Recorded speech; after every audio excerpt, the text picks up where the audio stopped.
Ethan took me out to play. And my sister insisted on following. We ended up encountering some robbers who held my sister at gunpoint as a hostage, demanding money from Ethan. I will never forget Ethan's expression at that moment. His eyes were filled with worry as he said to the robbers, "Can we change the hostage? She's pregnant and can't handle the stress." He looked at me and said, "Clara, I'm sorry. She's carrying my child. Can you take her place?" Half a year later, I returned from the robbers holding a big belly. Ethan went crazy asking, "Whose child is it?" I thought I knew Ethan well. After all, we grew up together as childhood sweethearts. I never dreamed that one day he would say, "My 19-year-old sister was pregnant," and asked me to take her place as a hostage. I looked at him, feeling like a fool, and asked the stupid question, "Whose child is my sister carrying?" Ethan pursed his lips into a straight line, refusing to answer. The robbers laughed, saying, "It's obvious whose it is." Lighting a cigarette, he pointed to Ethan, saying, "So who will be the hostage?" Ethan turned his head away, refusing to look at me. I was shocked. I never imagined that the Ethan I knew so well, the one who treated me like a treasure, and who never glanced at other women for my sake, would ask me to take the place of his pregnant sister. He looked at my sister with concern, telling her to be careful and not to harm the child. Then he looked at me and said, "Clara, I will definitely get you out. Endure for now, the child is innocent." Finally, he told the robbers, "Let her be the hostage and I will leave with another. Otherwise, I won't give you a single penny." Tears blurred my vision. Ethan's handsome profile, which used to mesmerize me, now appeared ruthless and unforgiving. I trembled and said, "I can be the hostage. In fact, I have no choice." Ethan's eyes showed no hint of emotion towards me anymore. All that emotion had shifted to my 19-year-old sister. I sniffled and asked, "Can you tell me when you got involved with my sister?" I closed my eyes, struggling to remember. "Was it when I called you while you were supposedly in a meeting, but I could hear heavy breathing on the phone? Or was it on my birthday, when you had a red mark on your neck, claiming it was a mosquito bite, but wouldn't let me see it? Or was it when tears silently fell from my eyes on my mother's death anniversary? You used to accompany me every year, but this year you didn't answer the phone for 12 hours. There were so many moments I should have suspected you." I pounded my head in frustration. But I never once doubted him. I never doubted the man I grew up with. The man I loved to the core would betray me. He slept with my sister, the sister I had just found out about. My sister was my father's illegitimate child, the reason my mother died of anger. After my mother's passing, she and her mother moved into our house and were treated like family. From that day on, my father seemed to be her father more than mine. He gave her the most precious jewels, the best house, and the most genuine parental love. He told me, "Clara, don't be angry. Vera never had a father growing up. And since you had both parents, I wanted to make up for past mistakes." He seemed to forget that my sister was an illegitimate child, and missing a father was normal for her. I watched as he donated to her university, arranged for her to attend, transferred company shares to her, and showered her with love. I thought only Ethan would never change towards me. Ethan would hold me and say, "Don't worry. Once I marry you into the Fu family, everyone, including your stepmother and your sister, will have to respect you." At that time, I truly believed that Ethan and I would last forever. But then my sister would faint repeatedly in front of Ethan due to her fragile health, bruising her forehead but refusing to admit pain. She would shyly ask about the fancy brands on my clothes she hadn't seen in her childhood. She would reveal the scars on her arms, quickly covering them up, pretending not to care. But ultimately, breaking down in tears when prodded by Ethan. Crying she would recount being bullied. And suffering from depression and self-harm. Due to her lack of a father. And Ethan, from his initial awkward stiffness, would soften and gently comfort her. Just like now. They embraced each other, not even looking back, disappearing from my sight. It seemed definitive I was now alone. As I watched Ethan's retreating figure, a sharp pain pierced my heart. Ethan, is this your final choice?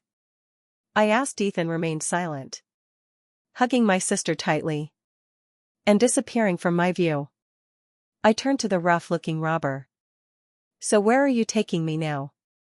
He grinned, lighting a cigarette, his eyes shining briefly under his baseball cap. The coldness in his narrow eyes was unmistakable. I thought I was going to die. I never expected to survive under the robber's control. For half a year. Until the police found us and rescued me. The robber laughed as he was arrested, looking at me one last time. In that moment, his narrow eyes were filled with amusement. And I returned home. I was greeted by my pregnant sister, stepmother, biological father, and Ethan, whose eyes were clouded and uncertain when they saw me. Ethan took a step forward, staring at me. Clara. My sister wiped her tears and said, "We were so worried about you. Couldn't eat or sleep. Everyone lost weight. Except maybe Ethan, he looks worn out." Ethan gently touched my shoulder, his voice. "Have you suffered a lot?" I shrugged off his touch and stepped back. "Don't touch me," I said. Ethan's eyes darkened. "Clara, I know you're angry with me. But I hired detectives and mercenaries, searching everywhere for you. After I returned," he said hoarsely, "I thought you'd be fine. I thought as soon as I returned, wired the money and sent people to find you, everything would be okay. But I never imagined you would disappear for so long. I've been suffering every day for these past 6 months. Clara, I hate myself." I chuckled. "You hate yourself? Do you hate yourself? For sleeping with your fiancé's sister? Or because you didn't wear a condom that day?" Ethan froze. He had never seen the side of me, always taught to maintain a refined image, a lady who seemed almost robotic. Ethan forced a smile. "I know you hate me." I shook my head, walked past him towards the stairs. Said, "You're mistaken. I'm keeping my distance because I'm pregnant. Don't touch my child." "What?" Ethan was dumbfounded. After a few seconds he forcefully conjured up a smile. "Clara, are you trying to anger me? Where did you go to get pregnant by yourself?" As soon as he finished speaking, shock washed over him. Perhaps it finally dawned on him that he had left me in the hands of a dangerous man. For half a year. Ethan's face paled, and in a frustrated manner he took a few steps. "Clara, tell me this isn't true. I can't accept that you're pregnant." I sat on the sofa, gazing at my mother's collection of antique English china plates on the coffee table, the set she planned to give me as a dowry, now holding my sister's favorite candies. I chuckled. "Why are you so surprised? Didn't you know the consequences? When you turned your back on me, you can't accept my pregnancy. Well, I wonder how you felt when Vera got pregnant." I raised my hand, emptied the candies into the trash, grabbed the plate and went upstairs saying, "Don't touch my mother's things. Better not touch anything." As I ascended the stairs my father finally reacted. "Wait, explain yourself. How did you get pregnant?" My stepmother chimed in. "Yes, a plate isn't worth much. Set it down and explain the child in your belly." I halted, turned around to explain to them. "It's the child of me and the robber. Who else could it be?" I then pointed at my sister. "Can't her child remain ambiguous, while mine needs an explanation?" My sister touched her belly, saying, "Sister." It was an impulse between me and Ethan back then. We didn't plan for it, but it happened. There's nothing we can do now. She looked at the plate in my hands. A hint of resentment in her eyes. As if I had taken something from her. At least my child has innocent parents. Your child. Who is the father? She sneered. I smiled at my sister. The father of my child is the best man in the world. Suddenly, the sound of something shattering filled the room. It was Ethan. Accidentally knocking over a tea table. And breaking a cup. His face drained of color as he looked at me silently. I used to claim Ethan was the best man in the world. From childhood to adulthood. But Ethan had thrown me into the abyss.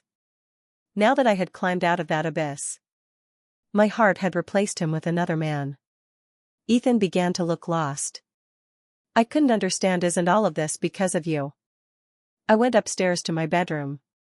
And when I pushed open the door, I almost thought I had walked into the wrong room. The room was filled with shades of pink. Pink bed sheets, curtains, lampshades, and dressing table. Pink, a color I would never use for decoration, now overwhelmed my bedroom. This was no longer my room. This was my younger sister's room. As only she would love the color pink so much. I sighed. When my mom passed away, within 3 days, her bedroom had been completely redecorated in orange, which was my stepmother's favorite color. Even the nanny who had raised me since childhood was let go by my stepmother. And now, history was repeating itself and I had nowhere to live. My sister followed me inside and said, I need sunlight after getting pregnant. So I'll be staying in your room. Do you want me to move back? My dad shrugged off. Why bother about this between sisters? Let her stay in your room. I closed the bedroom door. I can't stay here. I'll vomit if I see disgusting things. I turned around and walked back downstairs. I'll stay at a hotel. My dad was taken aback. In the past I would have never defied him this way. I would have just cried silently. My sister choked up. Sister, I said I can move back if you don't like it. I furrowed my brow, paused and said, then move. Can't you see how much I dislike it? She froze, tears trickling down her face. I made a gesture. You move, I'll wait here. I used to have a good temper. Never losing my temper with anyone. Thinking it was proper etiquette. But someone once told me, being too accommodating was a form of indulgence. Letting others walk all over you. That person was Lucas. He had once touched my hair, saying, promise me never let anyone bully you again, all right? I had promised him. So here I was standing in the hallway, staring at my sister with teary eyes, listening to her sobs. Without saying a word, she said she would make room for me. Unfortunately, before she could act, my father. Your sister has been staying in this room for so long. It's too much trouble to rearrange everything. Go sleep in your sister's room. I looked at where he pointed, my sister's old room. There hung a large picture of her and Ethan. Up on the bedside. And on the wall were my dad and stepmother's wedding photo. To stay in that room and face those two pictures, day and night, would have driven me insane. With my previous temperament, I looked at my somewhat unfamiliar father. He had once lifted me like a little princess and said I was his everything. But unfortunately, love and a family could change without warning. I turned around and went back downstairs unattached. I'll stay at the hotel. My dad called after me. You haven't figured out what to do with the baby in your belly. Then I heard him scold me, it's just a room. Can't you let your sister have it? How are you taught by your mother so petty? Scolding me was one thing, but why mention my mother? Bring up my mother, who worked hard alongside him from nothing and endured difficult times. I turned back, squinted and said, if I were you, I'd have your daughter pack her bags now. By noon tomorrow she'll definitely be moving out. With that I left the house. A place that could no longer be called home. As I walked out through the carved gate, footsteps followed behind me. It was Ethan catching up. He grabbed my arm. Is it worth leaving because of a room? I looked at him. What's it to you? What relation are you to me? Ethan hesitated but still held on to my arm. Is the baby in your belly real? It's making me uncomfortable. I was irritated and took out the ultrasound report from my bag. Look for yourself. Quick look, and then I'm taking a taxi. Ethan recoiled as if the paper was a wild beast. He gripped my arm tightly, causing me pain. I winced and pulled my arm away, keeping the report, and called for a cab. Ethan's face turned pale as he stood beside me. Clara, how did this happen? You must be mistaken. Shaking my head, I interrupted him. I'm done with the drama.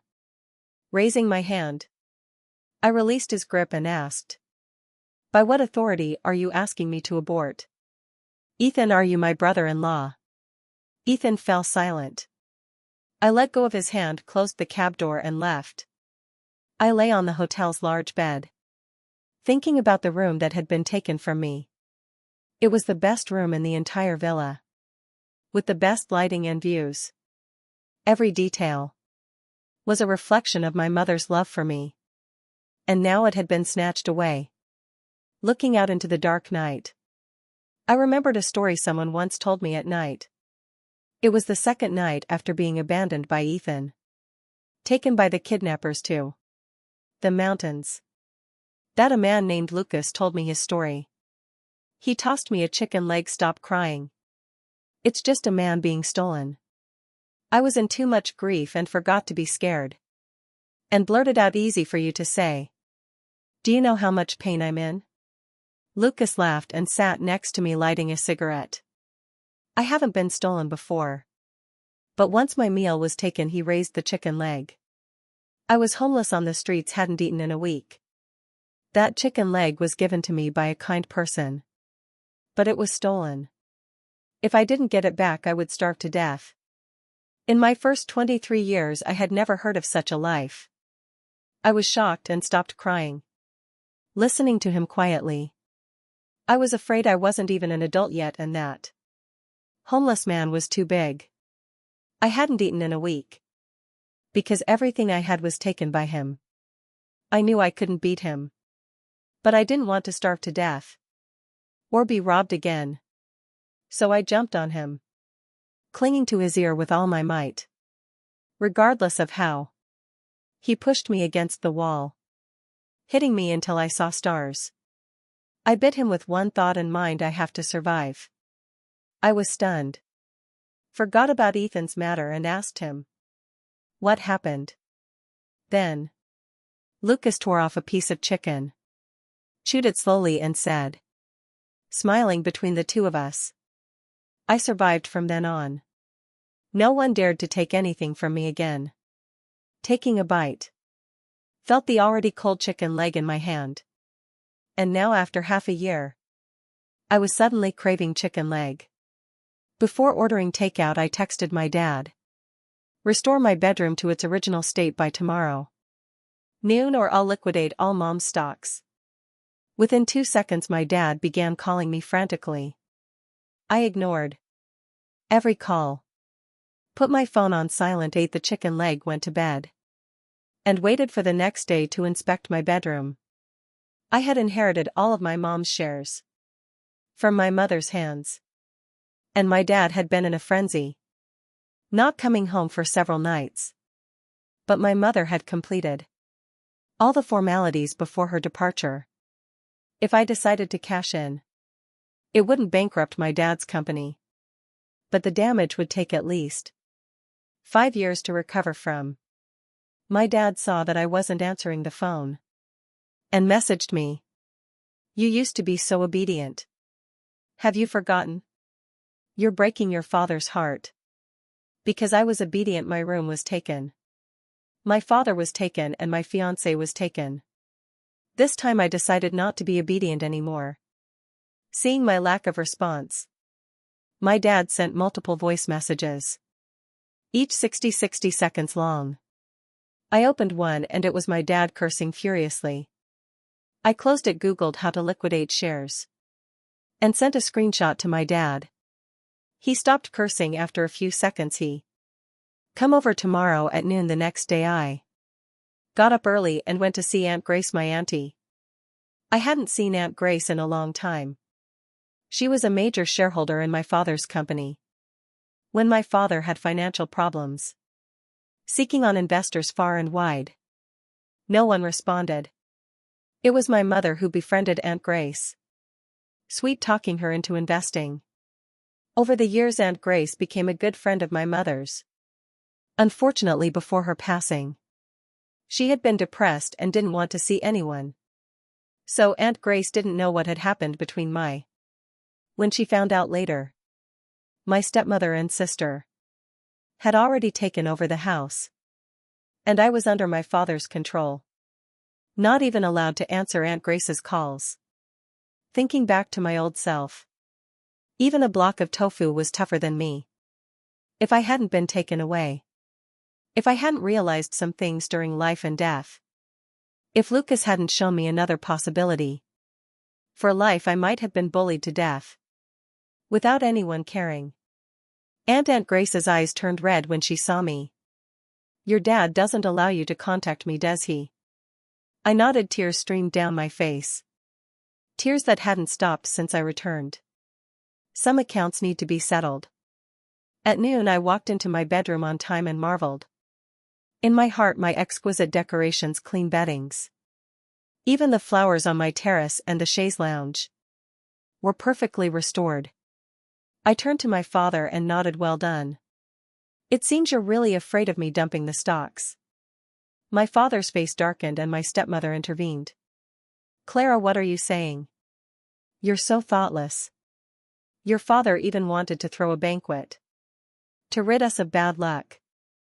I was initially casually looking at my newly turned fingernails, but raised an eyebrow at the mention of a banquet. A banquet. All right, I'd like to attend. I glanced at my father. So you're throwing a banquet for me, huh? No wonder you didn't even spare a glance at me after I came back from being kidnapped for half a year. Turns out you wanted to surprise me. My father's face darkened and he tried to say something, but seeing my playful expression, he gritted his teeth and nodded. He also shot a glare at my stepmother, seemingly finding her meddling.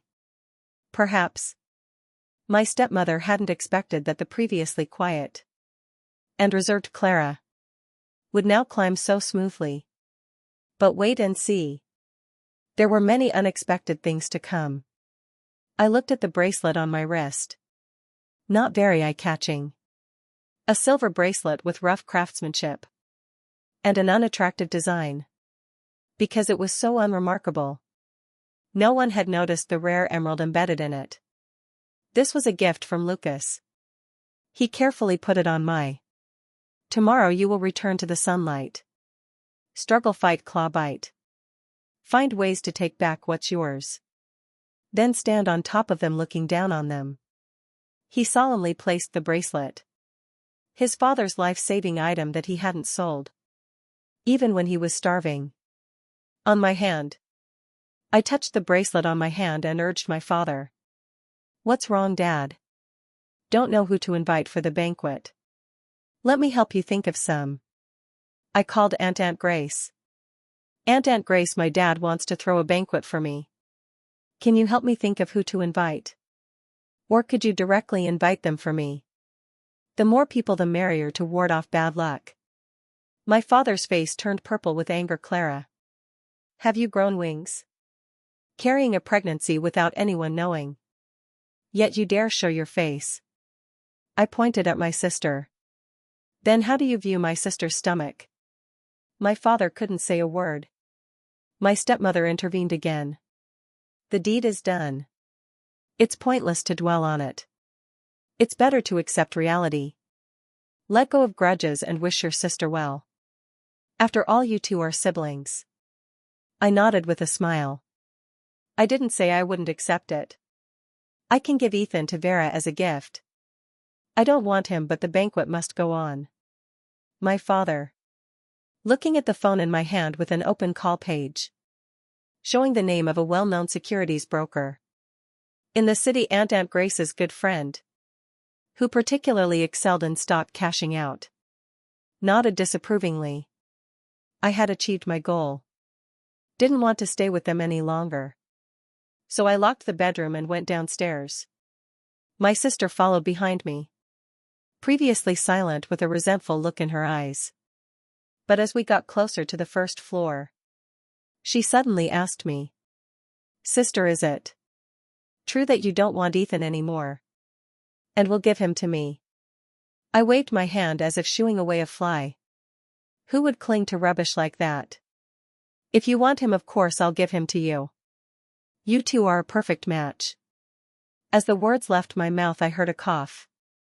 Ethan was standing downstairs, tall and proud, but unable to hide the pallor on his face. The banquet was attended by many people, the cream of the crop in the city's business and social scene. Were invited by Aunt Grace. The grandeur of my sister's 19th birthday party, thrown by my father, was well known. People from half the commercial district in town came. Champagne towers, cake towers, and diamond car keys gifted by my father on the spot. And now my banquet was even more grandiose. Aunt Grace recommended a party planning team to my father, renowned for their luxurious style. I knew my father was feeling the pinch. He didn't hesitate to spend the money on my sister. But for me it was a different story. Nevertheless, I held on to the shares and demanded the outfitting fee from my father, arranging for top-tier haute couture dresses and jewelry. On the day of the banquet, in my gold fishtail gown, top-quality sapphire necklace and earrings, hair styled in vintage waves and fiery red lips. As I stepped out, the entire room fell silent for a moment. That was followed by, "Is Clara really that beautiful?" No one ever mentioned Clara before. Vera's beauty can only be considered second-rate. Clara is truly stunning. Amidst the low murmurs, I walked up to Ethan. He looked at me quietly, a hint of astonishment in his eyes. "I never knew you had this side." He gazed at my red lips and said softly. I smiled and reached up my hand to him. "Shall we dance to open the floor?" Ethan's eyes lit up with surprise. Of course, my sister bit her lip, whispering softly, "Ethan, I'm feeling a bit unwell." But Ethan didn't hear her. A man who would sacrifice his fiancée's life before a gun couldn't guarantee that he wouldn't think of his not so fresh mistress. Under the allure of beauty, he held me as we entered the dance floor, moving to the music. "Clara, I miss holding you," Ethan murmured in my ear. I smiled, making a hushing gesture with my lips, and we twirled on the dance floor. His eyes gradually filled with, this was the man I had loved for so long. I leaned on his shoulder. "Could you tell me about the investments in the south of the city? I'm on my own now. As you know, they say there's no harm in relying on oneself. If I can make money on my own." Ethan laughed and said in my ear, "Sure. You can learn whenever you want, as long as you're still willing to smile at me." As the song ended, Ethan and I released each other and left the dance floor. My sister's eyes reddened as she watched, looking at Ethan with pleading eyes. But unfortunately, Ethan never turned to her, because Aunt Grace tapped the wine glass. "Everyone, I have a request. More like a decision that I'd like to announce on this occasion." She pointed at me. "This is the daughter of an old friend of mine. I and other shareholders have seen her grow up, and I had a good relationship with her mother. Today, after discussing it, we as shareholders are suggesting her entry into the company's management. To learn, she is to inherit the family business in the future. We are confident." The whole room was stunned. I smiled, walked up to Aunt Grace, thanked her, and then, towering above, I looked at my father's confusion. And my sister's resentment. When my sister wanted to enter the company before, she didn't want to start from the bottom. And wanted to be directly appointed as the general manager. But Aunt Grace and the shareholders stopped her. Aunt Grace said she wasn't comfortable with such a person entering the management level. But now this unfavored daughter of mine was being strongly recommended by her. I looked at my angry stepmother and biological mother's eyes, giving them an even more radiant smile. I had no choice. Who made my father penniless? And it was my mother who struggled with him. Those shares my mother held could truly hurt his pride. The relationships my mother maintained on his behalf also had intimidating power over him. It was a pity that, like my mother, I had never thought I could leverage my resources in this way before. Banquet hall played melodious music. And amidst my father's anger, I laughed freely, danced and socialized without reservation, doing things that the previous introverted Clara would never have done. I became the most stunning presence of the evening, captivating Ethan's attention. My sister was trembling with anger, constantly complaining to my father and shedding tears. But Aunt Grace had a chat with my father for a while. And my father wearily nodded, pushing my sister aside. As I gazed across the dance floor at the commotion, I raised my glass to my sister and took a sip of the grape juice. My sister stared at me for a moment, then suddenly walked towards me. When she reached me, she slipped, bumping into me. I stumbled for a moment and my sister cried out, "I'm sorry, sister. I didn't mean to. Is the baby in your belly okay?" The first 3 months are the most critical. The banquet hall fell silent. People were talking and speculating. Is Clara pregnant? Whose child is it? I didn't know. But she did disappear for half a year. Was this half year for pregnancy? Why haven't we heard of her getting married? I shrugged, listening to the idle chatter as a form of boredom. But in my heart, I thought of the father of my child with those shrewd, bright eyes. Back then I cried every day, almost blinding myself with tears. At first Lucas would sternly tell me not to cry. But eventually I realized he wouldn't harm me. And I cried louder. Lucas handed me tissues and helplessness. After a while he scratched his head. "What if I take you back? The ransom is in." After all, I shipped my head. I wasn't crying because I was being forced to go back with Lucas. I cried because I truly had no home. My mother was gone. My father had become my sister's father. And Ethan had become my sister's. I had no one close left. What's the point of being taken back? I had no home. I was adrift everywhere. Lucas watched me cry quietly. And after a while he became curious. "You've reached this point. Why aren't you swearing or venting your anger?" I said through. A young lady should be well-mannered.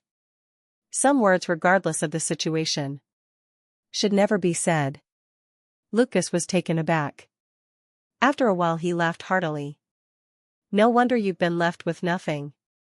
Betrayed by your family, friends and lover, with not a single one remaining by your side." I glared at him in anger. But he wiped away my tears and proceeded to tell me a story. The story was simple. It was about 2 good friends, one cultured and refined, the other cunning and flexible in his morals. The cultured friend used his patented technology to start a company and make money. He was willing to help his friend by sharing his success and earning together without any suspicion. However, his friend stole his patented technology and sold it to a competitor, making a fortune in the process. The cultured friend, who had always followed the rules and never expected anything other than fair competition in the world, was shocked and devastated by this betrayal. He eventually died from the distress, leaving behind a wife and a young child, who ended up on the streets. In contrast, the cunning friend thrived, engaging in affairs, getting rich and relishing in his successful life. Lucas handed me a tissue and asked, "Do you want to be the cultured one who dies? Or do you want to fight back and live on? It's your choice. If you decide, I have time to spare, and can teach you to pass the time." Clutching the tissue, I spent the night restless, pondering deeply. My mother was cultured but it led to her demise. I was cultured yet I was abandoned. The cultured man in the story even had his child suffer the consequences. At daybreak, with red eyes I sought out Lucas and declared, "I choose to fight back and live on. I want all the wrongdoers to face the consequences they deserve." As the banquet drew to a close, my father, sister and stepmother couldn't muster a smile. But Ethan kept his gaze fixed on me, observing me laugh and dance freely, engaging in conversations with various guests, while holding a glass of grape juice. I became the absolute focus and queen of the entire banquet hall. As the event ended before my sister could approach him, Ethan came up to me and asked, "May I have the honor to escort you home?" Smiling in the midst of my sister's resentment, I nodded in agreement. The night air was slightly chilly, ruffling my hair. As Ethan looked at me intently, he opened the car door for me to step in.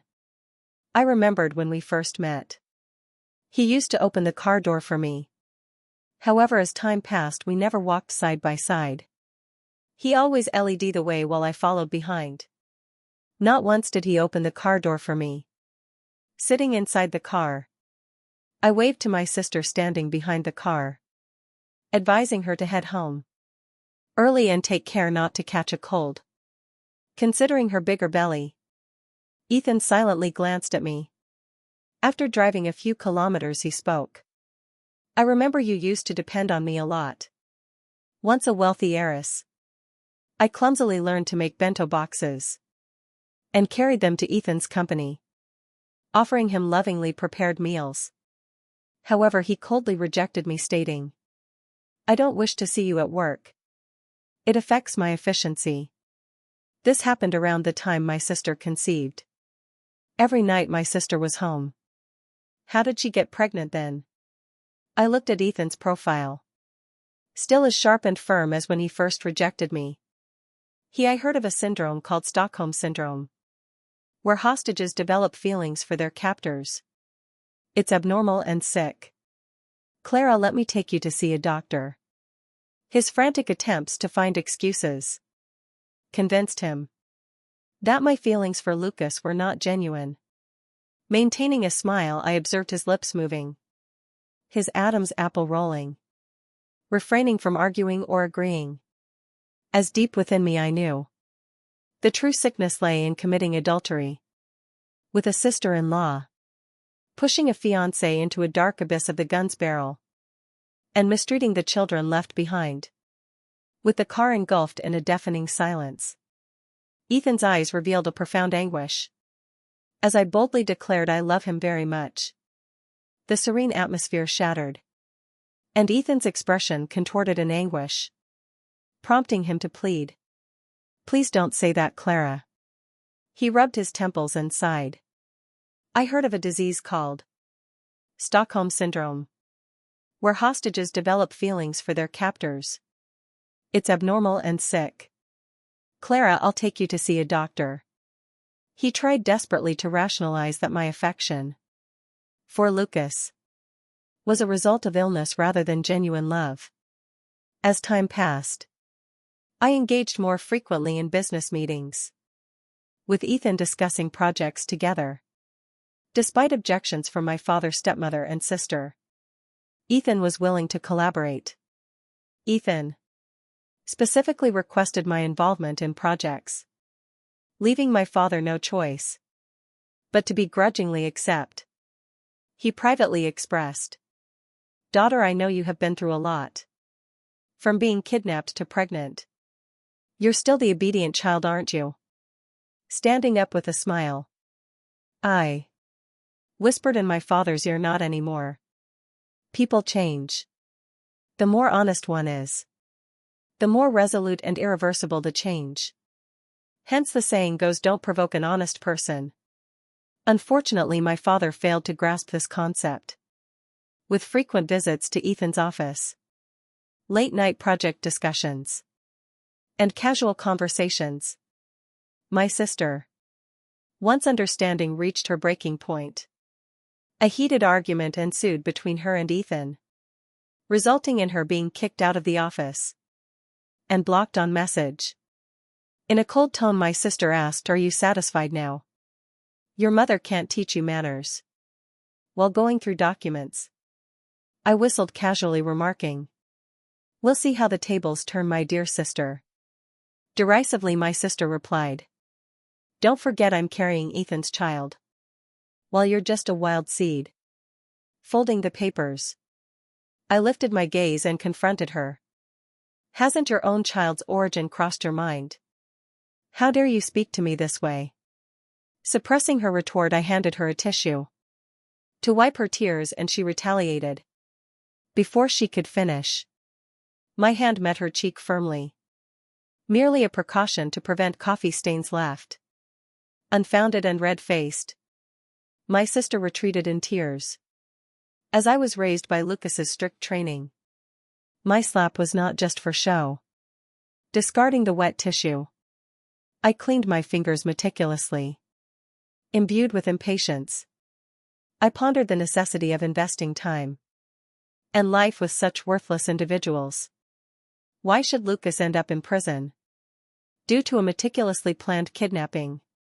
Squinting my eyes, I realized that all the grievances and injustices demanded a resolution. Increasingly, I visited Ethan's office for business discussions and stayed afterward for casual chats, learning about his investments and decision-making processes. When I made coffee for him with some snacks, "I want to learn more from you. If I can learn half of what you know, it'll be enough for me." Ethan smiled gently. "Clara, how did I not realize how cute you are before?" In fact, he forgot. In the first decade of knowing my sister, he had always been praising me for being cute. It's just that, in the short few years since my sister arrived, he selectively forgot about me. I had become a hostage. No longer the girl he swore to cherish. But Ethan did teach me a lot, explaining every decision to me in detail and predicting the strategies of his competitors. I memorized every word meticulously. In the eyes of others, it seemed like Ethan and I were reconciling. This made my sister and my stepmother anxious. But to my surprise, my dad didn't help my sister for once. I think it's because Ethan offered 2 projects, shutting my dad up. As long as there was money to be made, even if Ethan tipped turns, playing with his 2 daughters, he could still rest easy while cashing in. The intimacy between Ethan and me continued for a week. One day he called me, asking me to come to a private hospital. I thought he was sick and wanted me to visit. Reluctantly, asking my secretary to arrange a bouquet of flowers to take along. But when I got there, I realized Ethan had asked me to come to the obstetrics room. Of course I didn't think. Ethan was kind enough to take me for a checkup. I took a step back, throwing the flowers on the ground. "What do you want?" Ethan's eyes showed a sense of fanaticism. "Clara, I want to reclaim you. I don't want us to continue in this ambiguous state." He looked at my slightly bulging belly. "I want you to belong to me again." Although I had been disappointed in Ethan before, I never thought I could be even more disappointed in him. I touched my belly and said, "So you want to harm my child? Without even greeting me, do you want to act first?" Ethan lip troubled. Clara, I can't bear to see you with Stockholm Syndrome. Not knowing your true feelings. I've arranged a psychologist for you. But the child has to be aborted first, he comforted me. In the future, I will have a better child with you than this one. I covered my mouth. My child had been considerate since I got pregnant. I had never experienced morning sickness. But now even my unborn child seemed disgusted. I covered my mouth and ran out, struggling not to throw up. But Ethan stood in my way. Clara, go through with the procedure and then leave. If you want a child, I can give you one. Let's abort this criminal's child. I studied my breathing, restraining the urge to vomit. I desperately told my child in my belly, baby, wait a moment. Mommy has to deal with something first. My hand clenched into a fist, quickly calculating in my mind. The plan was almost complete. I didn't need to continue. I faced Ethan and asked seriously, who gave you the right to say my partner is a criminal? Ethan opened his mouth. But before he could speak, I punched him in the face.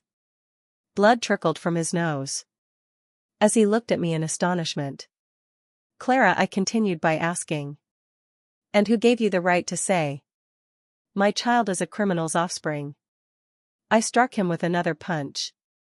But this time Ethan, who had practiced martial arts since childhood, managed to evade it. I grabbed his tie, wiped the blood from my knuckles. Ethan, think twice before you speak. Don't be too confident. You're not money. Why should I like you? Ethan pursed his lips, his mouth slightly drooping, his voice hoarse. Clara, what devil are you possessed by? You'd rather bear a criminal's child. Then give me a chance. I'm too lazy to give you a chance. And soon you'll regret provoking me.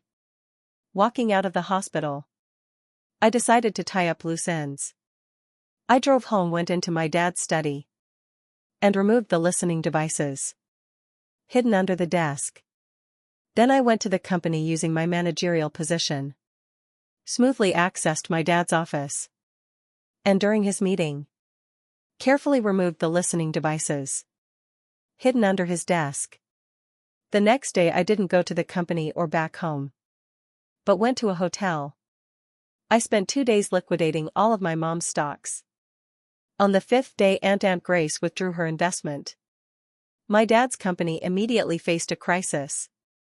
My dad started frantically calling and messaging me. He recalled our childhood memories. Send me a picture of us picnicking together. In the photo, my dad kissed my face, showing how close we used to be. But my dad forgot it was my mom who tipped that photo. Looking at it, all I could think of was my mom. I wondered if my mom could have met someone like her. Own Lucas. Back then and not ended up dead. Unfortunately, there are no ifs in this world. Only regrets, I sighed. Took the listening devices and started organizing all the audio recordings of my dad and the company. In at home, I selected the most important ones and posted them online. The next day, the company was infamous nationwide. Horton Company's president was exposed for tax evasion, illegal fundraising, and bribery. It became the top trending topic of the day. The company's stock plummeted. Shareholders demanded answers from my dad. He was devastated. He sent me a message, "You are so unfilial. Aren't you afraid of retribution?" I smiled and replied, "You're not afraid of retribution, so why should I be? There's no reason for God to spare someone like you. Who drove your wife to despair? And your friends to death? While coming after me. Isn't that right, my dear father?" To make sure my dad understood, I added, "By the way, Lucas sends his regards from heaven, Dad." My dad didn't respond. Eventually he sent a few. "How do you know, Lucas? How do I know?" I lowered my head, caressed my slightly bulging belly and smiled. "He is the grandfather of my child, who never had the chance to meet him. He is Lucas, the cultured and profound man, whose invention was stolen by a friend. An LED to his death. My dad was arrested. My stepmother was involved in the crimes and was also arrested. The company couldn't sustain itself and declared bankruptcy, using all the real estate properties to repay debts. My pregnant sister was kicked out of the villa, crying as she went to find Ethan. But Ethan only gave her money to stay in a hotel. He didn't even let her stay at his place. He called me Clara. I know. You must be going through a tough time right now. Don't worry, I'll take care of it. At that moment, I was negotiating with Ethan's biggest rival.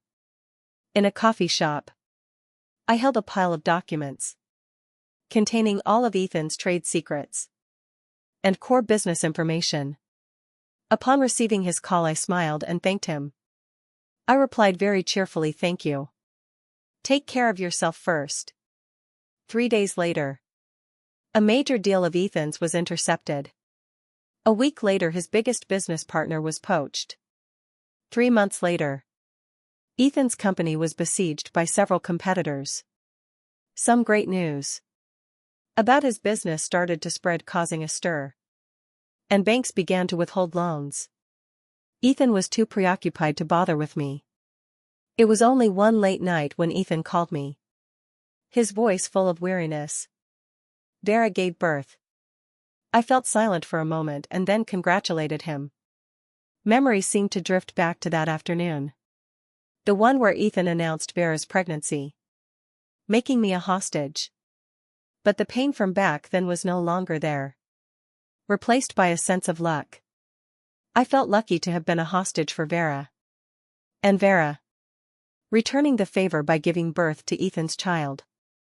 Lucky that my child belonged to Lucas. I heard Ethan lighting a cigarette, exhaling smoke. "I figured it out, Clara," he said. "The only one capable of eavesdropping on both your dad, at home and in the company, and cunning enough to go against him is you. All the leaked business secrets from our family are from your eavesdropping. All of this, it's all part of your plan." I sipped my tea, smiled and replied, "So what?" Ethan fell silent, holding his breath. After a while he coughed bitterly, smiling. "If Clara, just if I leave the child, ask Vera to go, would you come back?" Even though I had become desensitized towards Ethan, his words still made me feel a bit nauseous. "Do you want to play the mother-son game?" I spoke as Ethan's voice quivered. "Clara, believe it or not, even knowing what you did, I still want you." I regretted it. I regretted Vera getting pregnant and letting you be taken by that man. His voice was low, respondent, and now your dad and your stepmother are caught. My family is on the verge of destruction, Clara. Aren't you satisfied yet? I let Vera go. Can we start over?" I asked him in return. "Have my atonements not been enough to please you?" I swallowed my coffee, gazing at the city lights outside. Just one more year until Lucas would be released. I and Lucas would then have our own comforting light in the city, envisioning the future. My mood lifted, smiling. I said to Ethan word by word, "But Ethan, you're not even worthy to shine my partner's shoes."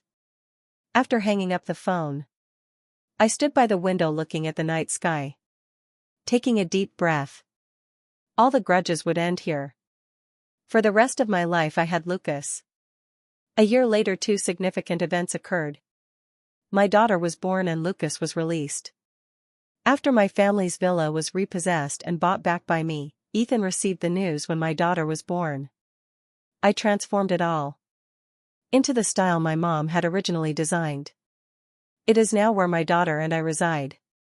I carried my daughter home, and as I got off the car I saw Ethan's car. Ethan was almost starting over now. His previous glory had faded, and he had fallen on hard times. But he still had the capability, and his business was slowly recovering. My sister had a child, but she didn't become Ethan's wife as intended. She kept pushing for marriage every now and then. Ethan never agreed. My sister worn down by the pressure, had lost her tenderness. And they argued endlessly every day, causing the child to cry loudly. During the day, Ethan had to navigate through the storm trying to save his business. And at night he had to battle with my sister. When we met again, he looked much more haggard. Seeing the child in my arms, his eyes dimmed. He forced out a bitter smile. Even if he went to jail, I still had to bear him a child. He lowered his head. Now I believe you really loved him. I was in a rush to take my daughter home, so I just replied to him yes. Ethan smiled bitterly again. It was a smile mixed with bitterness and desolation. Seeing that I was about to close the door, he suddenly asked me, or maybe he was asking, if back. I hadn't been obsessed with that feeling of novelty. Would this child be ours now? I shook my head. Ethan, there are no ifs in this world, only impossibilities. I thought for a moment and added, but I am grateful that you chose Vera. Otherwise, how could I have met my true love? He staggered a bit, his face turning paler. After a while he forced out another smile. Just a forced smile. That's good, then I won't bother anymore. I wish you a happy life. He turned around, his figure looking lonely in the sunset goodbye. As I watched his retreating figure, I suddenly remembered our childhood. A little Ethan holding up his hand, swearing to a little me. Ethan will always treat Clara well. If not, I'll be alone for the rest of my life. No one knew back then that vows were just a kind of joke. I sighed. Carrying my daughter home, my dad was sentenced. My stepmother was sentenced. My sister and Ethan couldn't stand each other. All the past was finally over. Next month Lucas was due to be released. A month later I took my daughter to pick up Lucas. He hugged our daughter, blinked at me as if trying to smile, but the next moment he suddenly started crying. Holding us tightly, I hugged him back, tears wetting his shoulder. Now I finally had a family again. My name is Lucas. Raised on the streets. Everyone said I was frighteningly cruel. But they didn't know if I wasn't. I would have died in that showdown over a chicken leg. When I was 9, because I was ruthless. I became the top of the street food chain. Because I was ruthless. During my mercenary career as an adult, I escaped death countless times. And because I was ruthless, I rose from a lone mercenary to the top echelons of a mercenary group in West Asia. At the age of 26, I finally established my foothold in this world. I watched the news from my home country and saw the man who had cheated my father, now a respected co. I thought it was time for me to get revenge. After returning home, I met with friends from the streets. He didn't make it out. Still engaged in illicit activities. Recently, he took on a job to help an heiress fake a kidnapping.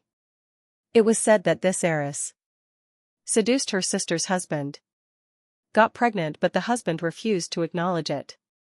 In her scheme to test her brother-in-law's intentions, she decided on the fake kidnapping plan. I raised an eyebrow upon seeing the employer's name. Interesting. The daughter of that co-armed with a fake gun. I went for it. For a group of people who had never been on a replica gun was more than enough. While they played their childish emotional games, I fought bloody battles. The stark contrast in our destinies was all because of their ungrateful father. I held no sympathy for them. Especially the man. Engaged to one sister but sleeping with the other. Then using his former fiancée as a shield to protect the unborn child. The elder sister was a bit naive. At such a juncture, she was still asking whose child it was. I almost laughed and couldn't resistant. I can tell whose it is. She stood there, her eyes dark and watery, shimmering with uncertainty and pain, watching the man walk away with the younger sister. Her beautiful eyes dimmed instantly. The sun was setting. Sky gradually darkening.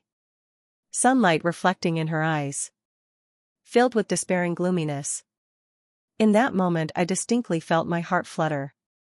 I remembered when my father passed away, and my mother left me without looking back. I was just like her, standing under the setting sun, engulfed in despair, but holding back my trembling eye.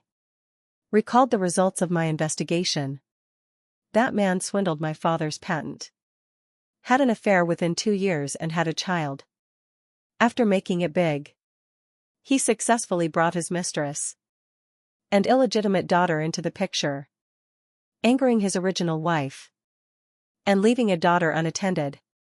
Seeing the girl overwhelmed by despair in front of me, listening to my heart beating faster, I decided to give her a choice. She could choose to endure all this numbly, becoming the sacrificial lamb of the family. Then I wouldn't mind teaching her resolve, bravery and perseverance.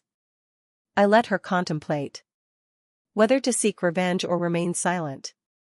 She thought all night. That night I felt a rare sense of anxiety. Honestly, I was afraid she would choose to oppose me.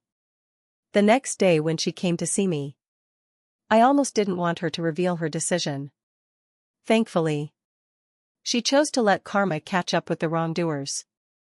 So I altered my plan. I no longer wanted to act directly.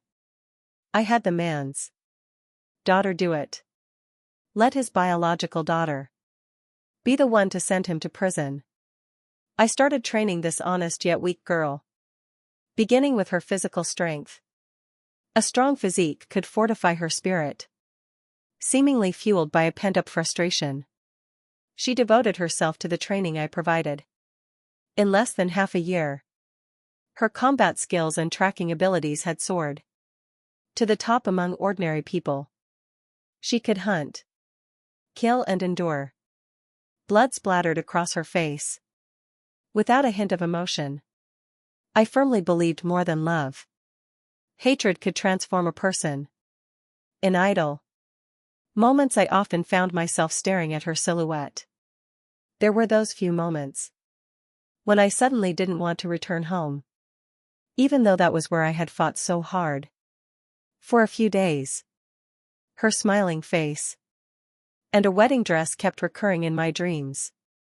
Upon waking, a clear voice in my mind said, "Lucas, you're done for. You've fallen into it." Yet another voice argued, "Lucas, you're a mercenary raised on the streets. What right do you have to yearn for such beauty?" Every day, these conflicting voices pulled at my heart, leaving me restless. And at times I began to avoid her. But I realized I couldn't escape. I would hear her cry in her dreams, leap up and rush to hold her, filled with heartache. My girl, what kind of pain has she endured? As she woke up in my embrace, her eyes wet, staring straight at me, filled with trust and indescribably yearning. Unable to articulate who initiated it, we both leaned in for a kiss. From that day on I had a family, someone to love. I contemplated how I could authentically stay by my girl's side.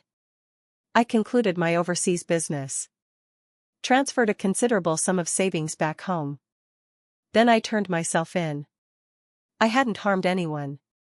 And I returned a ransom to Ethan. Clara insisted that it was all part of a prank orchestrated between me and him. My dedicated lawyer managed to secure a 1-year sentence for me. After a year I could stand under the sunlight, hand in hand with my girl for the rest of our lives. And during that year, I allowed her to seek vengeance independently. I did station 2 of my men in the shadows to protect her. But to my pride, she didn't need their assistance throughout. She handled everything by herself and exacted her revenge. Soon enough, the year passed, and on the day of my release, Clara was waiting for me at the prison gate. Clad in a sky blue dress, her face bare and radiant, her long hair cascading in her arms, she held a chubby baby, big bright eyes fixed on me. As I came out, Clara handed the baby to me. "Your daughter." I could hardly put into words how I felt. At that moment, Despite being in my 20s, I had spent over a decade in the harrowing streets, never daring to dream of having a family. I didn't dare to reminisce about even my deceased family members, fearing sand might club my vision, unable to ascertain the looming danger. That day, under the clear blue sky bathed in warm sunlight, my beloved girl held our daughter, smiling at me, as if all the hardships we endured were just a dream.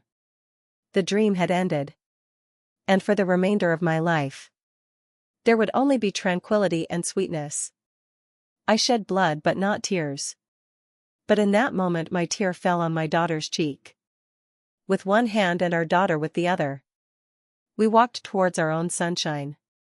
After twists and turns, numerous hardships, fate had finally given me a piece of candy. Hadn't it?